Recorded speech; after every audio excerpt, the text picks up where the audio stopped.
नमस्कार, news uncut मध्ये आपलं स्वागत करते। बुलेटिनच्या सुरुवातीला वेगवान आढावा घेऊयात काही ठळक बातम्यांचा। बुलढाणा जिल्ह्यातील 51,000 लाडक्या बहिणींचा लाभ थांबल्यावर प्रश्नचिन्ह। जनसुरक्षा कायदा रद्द करण्यासाठी नांदेडमध्ये आंदोलन। आमदार नारायण कुचे यांच्यासह 43 जणांची निर्दोष मुक्तता। आणि आरबीआयचा रेपो रेट जैसे थेवर निर्णय कायम। नमस्कार, मी साक्षी बांचाळ, आपण पाहताय न्यूज अनकट आणि बुलेटिनच्या सुरुवातीलाच एक महत्त्वाची बातमी आहे। विधानसभा निवडणुकीपूर्वी राज्य शासनाने मुख्यमंत्री लाडकी बहीण योजना अंमलात आणली, परंतु आता या योजनेचा अतिरिक्त भार शासनाच्या तिजोरीवर पडत असल्याची ओरड होतीये। तर या योजनेतील लाभार्थी कमी करण्यासाठी शासन विविध उपाय करतोय। त्यामुळे 65 वर्षावरील आणि एका परिवारातील 2 पेक्षा जास्त लाभार्थ्यांचा लाभ बंद करण्यात येणार आहे। बुलढाणा जिल्ह्यातील या दोन्ही अटीत बसणारे एकूण 51,430 लाभार्थ्यांचा लाभ तात्पुरता थांबवण्यात आलाय, अशी माहिती जिल्हा महिला व बालविकास अधिकारी अमोल डिघुळे यांनी दिली आहे। जिल्ह्यामध्ये लाडकी बहीण योजनेअंतर्गत चालू महिन्यामध्ये काही लाभार्थ्यांच्या खात्यात अनुदान जमा झाले नसल्याबाबत लाभार्थी आपल्यापर्यंत येत आहे। काही अर्ज बाद झालेले नसून काही खात्यांची पडताळणी करणं आवश्यक असल्या कारणानं पडताळणीची प्रक्रिया सुरू आहे। किती आहे सर ते? साधारणतः जिल्ह्यामध्ये मल्टिपल इन फॅमिली म्हणजे एका कुटुंबामध्ये एक विवाहित आणि एक अविवाहित अशा 2 महिला लाभासाठी पात्र आहेत। तथापि काही परिवारामध्ये त्यापेक्षा जास्त अर्ज आल्याची शक्यता असल्या कारणानं काही खाते पडताळणीसाठी शासन स्तरावरून पाठवण्यात आले असून अंगणवाडी सेविकांमार्फत बालविकास प्रकल्प अधिकारी कार्यालयामार्फत याची पडताळणी सुरू आहे।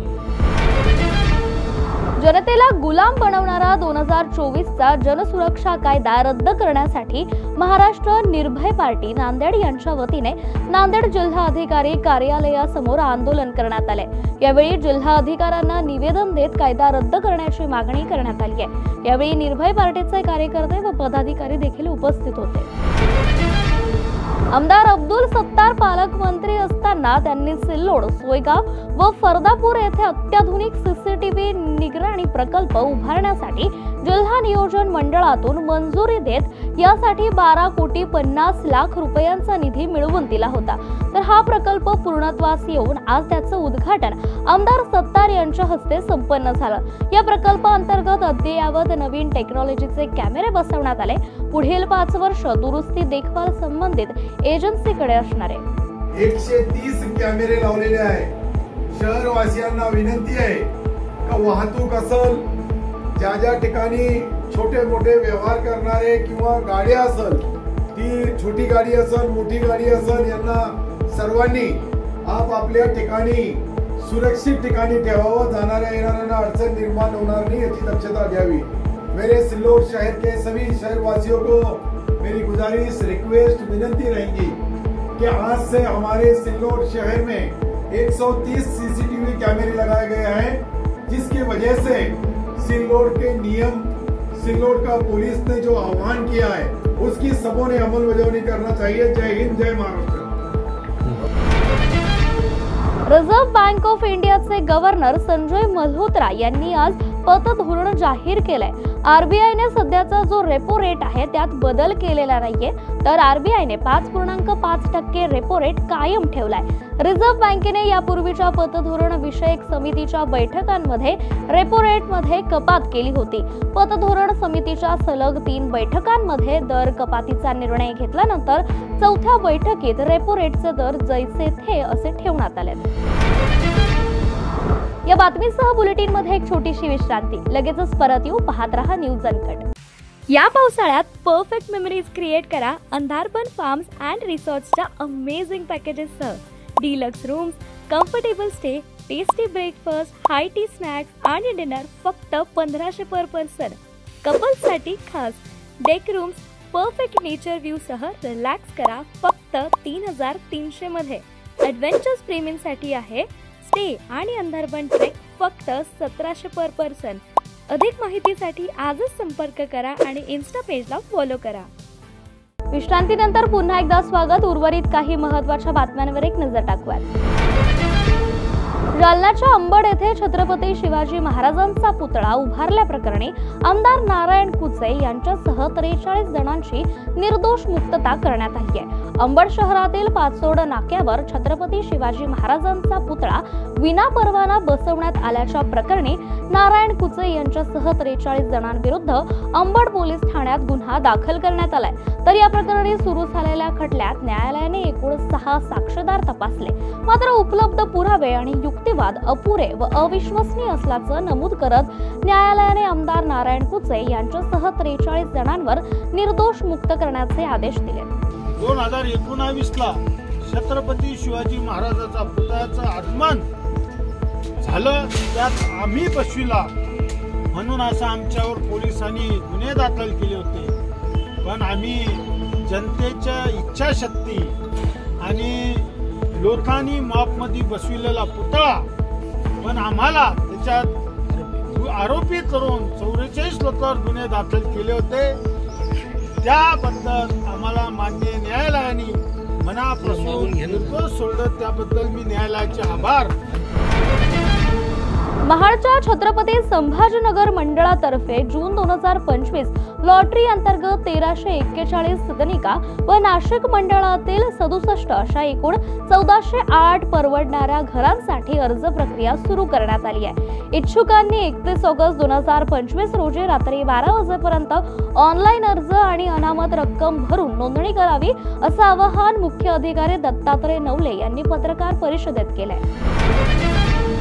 बीड तालुक्यातील ताडसोन्ना गावात पारंपरिक उत्साहात आणि धार्मिक भावनेने ओथंबून असलेला विठ्ठल बिरदेव यात्रेचा परस कार्यक्रम मोठ्या जल्लोषात पार पडलाय. ग्रामस्थांच्या पुढाकाराने दरवर्षीप्रमाणे यंदाही हा कार्यक्रम अत्यंत भक्तिभावाने साजरा करण्यात आला. तर कार्यक्रमाची सुरुवात भव्य मिरवणुकीने करण्यात आली. ढोल ताशांच्या गजरात भगवे झेंडे फडकवत आणि येळकोट येळकोट जय मल्हार या जोरदार घोषणांनी अवघं ताडसोन्ना गाव सांस्कृतिक आणि धार्मिक वातावरणात दुमदुमलं होतं. विशेष म्हणजे यावेळी पोटावर तलवार मारून घेण्याची पारंपरिक परंपरा देखील भक्तांनी अजून जपली. बीड शहरातील जिल्हा रुग्णालयात आज सकाळच्या सुमारास शॉर्ट सर्किटमुळे अचानक भीषण आग लागल्याची घटना घडली आहे. ही आग लागल्याची माहिती मिळताच रुग्णालयात काही काळ प्रचंड गोंधळाचं वातावरण निर्माण झालं होतं. तर तिथल्या रुग्णालयातील कर्मचारी आणि सुरक्षा रक्षकांनी तात्काळ सतर्कता दाखवत फायर यंत्रांच्या सहाय्याने आग आटोक्यात आणली आहे. यामुळे मोठ्या प्रकारची दुर्घटना टळली आहे. तर या आगीत कोणत्याही प्रकारची जीवितहानी झाली नसली तरी आरोग्य विभागासाठी ही घटना धोक्याची घंटा मानली जाते.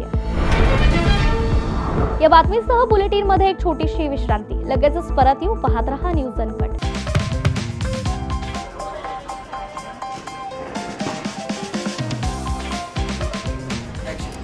तर या होत्या आजच्या ठळक बातम्या.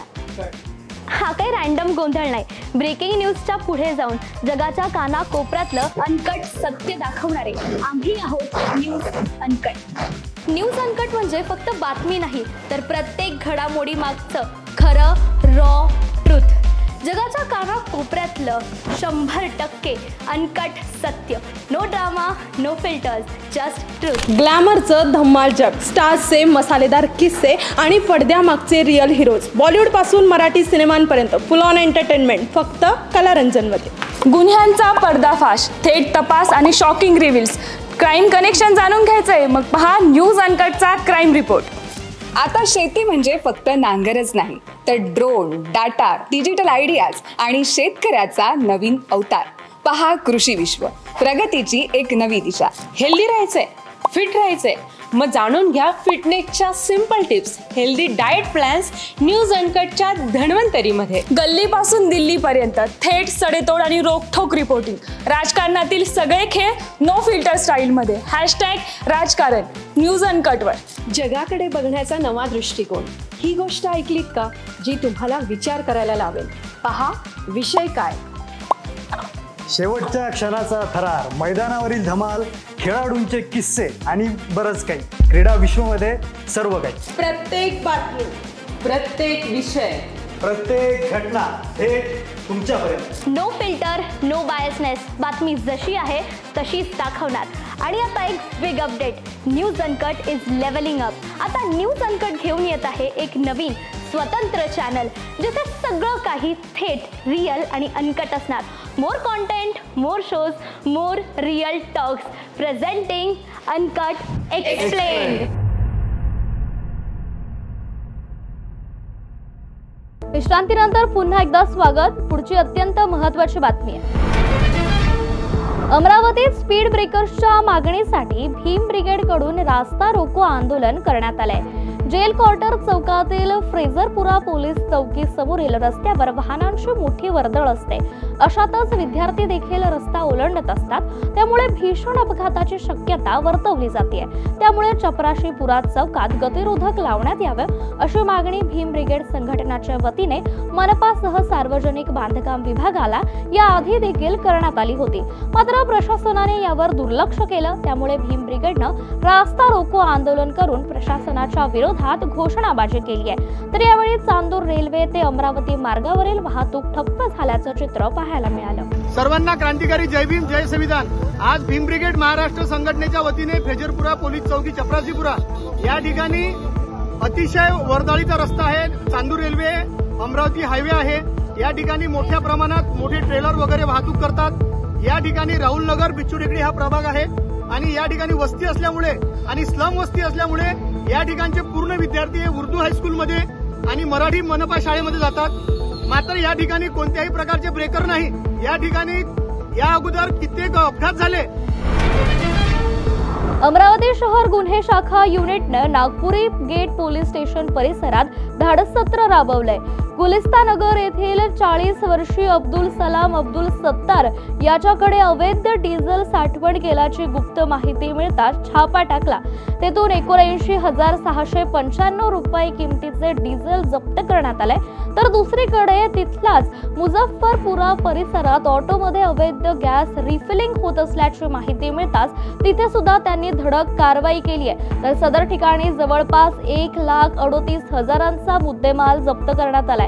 या प्रकरणी दोघांविरुद्ध नागपुरी गेट पोलीस स्टेशन येथे कारवाई करण्यात आली आहे. जालना जिल्ह्यातील शेतकऱ्यांनी यंदा पीक विमा योजनेकडे पाठ फिरवली आहे. यंदा पीक विमा भरण्याकडे जालना जिल्ह्यातील शेतकऱ्यांचा अत्यल्प प्रतिसाद पाहायला मिळतोय. पावसाच्या लहरीपणावर अवलंबून असलेली शेती आणि नैसर्गिक आपत्तींच्या धक्क्यातून सावरण्यासाठी शेतकऱ्यांसाठी पीक विमा हा एकमेव आधार ठरतो. मात्र यंदा शासनाने पीक विमा योजनेच्या निकषांवर केलेल्या बदलांमुळे जालना जिल्ह्यातील अनेक शेतकऱ्यांनी या योजनेपासून दूर राहण्याचं पसंत केलंय. शेतकरी वर्गातून नाराजी व्यक्त होत असून 1 रुपयात पीक विमा योजना पुन्हा सुरू करण्याची जोरदार मागणी यावेळी शेतकऱ्यांकडून केली जाते. शासनाने 2 वर्षा अगोदर 1 रुपयामध्ये विमा ठेवला होता. तो विमा ठेवल्यामुळे तो परत काही परतावा त्याचा मिळाला नाही आणि यावर्षी त्यात बदल करून शेतकऱ्यांनी विम्याचे पैसे भरावे असे शासनाने ठरवून दिले. शेतकरी आर्थिक अडचणीत असल्यामुळे यावर्षी तो काही पैसे भरू शकत नाही आणि पैसे भरू मागच्या 2-4 वर्षा अगोदर पैसे भरून सुद्धा विमा आला नाही. त्यामुळे शेतकरी नाराज आहे. का आर्थिक संकटात शेतकरी सध्या आहे. जालना जिल्ह्यामध्ये मोठ्या प्रमाणात शेतकऱ्यांनी पीक विमा भरला नसल्याचं समोर आलेलं आहे. असं शेतकऱ्याजवळ पैसा नाही. शेतकरी अनेक अडचणीत संकटांना तोंड देत त्याची शेती चालू आहे. काय मागणी आता पूर्वीसारखे 1 रुपयात विमा सरकारने चालू करावे ही शेतकऱ्याची मागणी आहे. चंद्रकांत नारायण मध्यलवार, पानशेंद्रा, तालुका जिल्हा जालना. या बातमीसह आपण बुलेटिन मध्ये इथेच थांबूयात. अशाच ताज्या बातम्यांसाठी पाहत रहा न्यूज अनकट.